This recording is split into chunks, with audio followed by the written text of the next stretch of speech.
Allez, salut tout le monde, aujourd'hui on va jouer les détectives et s'attaquer à une question fondamentale. Comment est-ce qu'on devient un homme ou une femme? C'est fou de se dire que tout part d'un tout petit code génétique et que ça aboutit à nous. Ce chemin, cette aventure biologique, eh bien on va la décrypter ensemble. Alors, la question qui nous intéresse, c'est celle de la puberté. Vous savez, cette période pleine de changements. Mais au fond, qu'est-ce qui se passe? C'est comme s'il y avait un interrupteur quelque part dans notre corps. Qui appuie dessus? Quel est le signal qui lance toute cette transformation? C'est ça le mystère qu'on va essayer de percer aujourd'hui.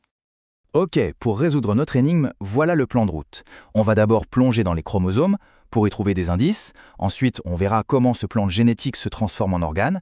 Après ça, on va chercher le grand déclencheur hormonal. Et à la fin, promis, toutes les pièces du puzzle vont s'assembler. Alors, on y va? Allez, première partie de notre enquête. On remonte à la source, au point de départ de tout. L'instruction initiale, elle est cachée où à votre avis? Eh bien, au plus profond de nos cellules, dans notre code génétique, les fameux chromosomes. En fait, tout se joue dès la fécondation. Notre sexe biologique est déterminé à ce moment-là. Regardez bien ça, c'est ce qu'on appelle un karyotype. C'est un peu la carte d'identité de tous nos chromosomes. Et la différence, elle est minuscule. Elle tient à une seule paire, la fin de troisième. Soit on a deux chromosomes X et le développement sera féminin, soit on a un X et un Y et là ce sera un développement masculin. C'est vraiment la toute première pierre de l'édifice. Et ce fameux chromosome Y, il a un secret bien gardé. Un gène, tout petit, mais d'une importance capitale, le gène SRY. C'est dingue de se dire qu'un si petit bout de code peut avoir un effet aussi énorme, non? Il faut l'imaginer comme un chef d'orchestre. C'est lui qui va lancer la musique, qui va donner le tempo pour toute la construction du corps masculin. Bon, et si pas de chromosome Y, donc pas de gène SRY, qu'est-ce qui se passe? Eh bien, la voie de développement qui est prise mène à la formation des ovaires. Mais, attention, c'est super important de comprendre que ce n'est pas une voie par défaut. C'est pas comme si le corps ne faisait rien. Au contraire, d'autres gènes s'activent pour construire les ovaires. En biologie, rien n'est laissé au hasard. Ok, on a le plan, le code génétique. C'est bien beau tout ça, mais comment ça se transforme en quelque chose de réel? Comment on passe du plan sur papier à la construction des murs? C'est ce qu'on va voir maintenant, la construction des organes reproducteurs chez l'embryon. Ce qu'il faut savoir, c'est qu'au tout début du développement, pendant les premières semaines, tous les embryons, absolument tous, sont identiques. On a tous les mêmes ébauches d'organes, les gonades, qui sont encore indifférenciées. C'est-à-dire qu'elles sont à un carrefour, à une intersection. Elles ont le potentiel de devenir soit des testicules, soit des ovaires. C'est le signal génétique qui va jouer le rôle de GPS et leur dire quelle route prendre. Et ça, comment on le sait? Grâce à la démarche scientifique, bien sûr. Prenez cette expérience, elle est historique, c'est celle d'Alfred Jost en 1947. Son hypothèse, son idée de départ, c'était que les gonades devaient forcément envoyer un message, un signal chimique, pour guider la construction du reste. Pour tester ça, qu'est-ce qu'il a fait? Il a retiré les gonades sur des fœtus de lapins mâles. Et le résultat, il est bluffant. Les fœtus, bien que génétiquement mâles, se sont développés avec des voies génitales femelles. La conclusion est donc claire comme de l'eau de roche, le testicule est actif. Il produit des hormones qui vont masculiniser le corps. S'il n'est pas là pour envoyer ce message, c'est la voie femelle qui se met en place. Alors, récapitulons. On a un appareil reproducteur qui est construit, qui est en place, mais il est en sommeil pendant toute l'enfance. Et maintenant, on fait un grand saut dans le temps. On arrive à l'adolescence et on revient à notre question du début. Qu'est-ce qui va enfin réveiller toute cette machine?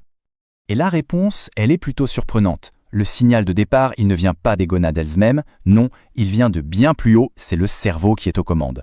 À la puberté, le cerveau commence à libérer en masse deux hormones, qu'on appelle LH et FSH.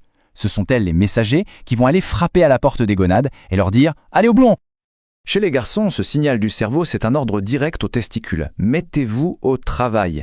Et le résultat, on le voit très bien sur ce graphique, c'est une véritable explosion de la production de testostérone. C'est cette hormone qui va faire deux choses. D'abord, lancer la production des spermatozoïdes, ça c'est la fonction primaire. Et puis, déclencher tous les changements qu'on connaît, la voix qui mue, la pilosité qui apparaît, ce qu'on appelle les caractères sexuels secondaires. Et chez les filles, eh bien c'est exactement le même principe. Les mêmes hormones venues du cerveau, la LH et la FSH, vont aller stimuler les ovaires. Et là, les ovaires se mettent à produire à leur tour une grande quantité d'hormones, les œstrogènes. Et comme pour les garçons, ça va avoir un double effet. La mise en place des cycles menstruels, la fonction primaire, et le développement des caractères sexuels secondaires, comme la poitrine ou l'élargissement du bassin. Ce tableau, il résume parfaitement la situation. D'un côté, la testostérone, qui va gérer la production des spermatozoïdes et les caractères masculins. De l'autre, les œstrogènes et la progestérone, qui elles vont orchestrer tout le cycle féminin et les changements qui vont avec. On a donc bien deux stratégies hormonales différentes, mais qui visent le même but final, la possibilité de se reproduire. Et cette différence d'hormones, ça se traduit par deux stratégies de production de gamètes complètement différentes. Chez l'homme, imaginez une usine qui tourne à plein régime 24 heures sur 24 et qui produit des millions de spermatozoïdes chaque jour, en continu. Chez la femme, c'est une autre organisation. Le processus est cyclique, il suit un calendrier précis avec un seul ovocyte, en général, qui est libéré chaque mois. Ce cycle féminin, c'est vraiment une horlogerie de haute précision. Chaque mois, les hormones préparent l'utérus pour une éventuelle grossesse. Elles construisent une sorte de petit nid douillet, la muqueuse utérine, prêt à accueillir un embryon. S'il n'y a pas de fécondation, ce nid, qui n'a plus d'utilité, est éliminé. Ce sont les règles. Et hop, un nouveau cycle peut recommencer.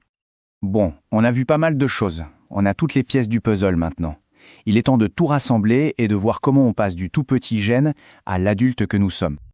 Ok, moment fiche de révision. Si vous devez retenir 4 choses, ce sont celles-là. D'abord, le gène SRI, c'est notre chef d'orchestre, le point de départ. Ensuite, la gonade, que ce soit le testicule ou l'ovaire, c'est l'usine, elle fabrique les gamètes et les hormones. Troisièmement, l'hormone sexuelle, c'est le messager qui voyage dans le sang. Et enfin, la puberté, c'est le grand interrupteur, actionné par le cerveau, qui met toute la machine en route. Mais attention, tout cet orchestre hormonal, c'est un mécanisme super délicat. Et cette citation nous met en garde contre un problème bien réel aujourd'hui, les perturbateurs endocriniens. Ce sont des molécules chimiques qu'on trouve un peu partout dans notre environnement et qui peuvent venir semer la zizanie dans notre système hormonal, en imitant ou en bloquant nos propres hormones. On voit déjà des effets sur les animaux, comme les poissons, et on se pose évidemment la question pour notre propre santé. C'est bien la preuve que comprendre comment notre corps fonctionne, c'est essentiel pour le protéger. Alors, pour conclure et répondre à notre question de départ, qu'est-ce qui déclenche la puberté? C'est bien un signal hormonal qui vient du cerveau et qui active un système qui était programmé génétiquement depuis le tout début. Mais notre enquête ne s'arrête pas là. Elle ouvre une porte sur une question encore plus vaste. Regardez. Chez beaucoup de tortues, ce n'est pas un gène qui détermine le sexe, c'est la température d'incubation des œufs. Alors, avec le réchauffement climatique, on a en droit de se demander quel est l'avenir de ces espèces si tous leurs œufs ne donnent plus que des femelles. Ça nous montre bien que la biologie, les SVT, ce n'est pas juste une matière à l'école, c'est vraiment au cœur des plus grands défis de notre planète. Voilà, merci d'avoir suivi et à bientôt.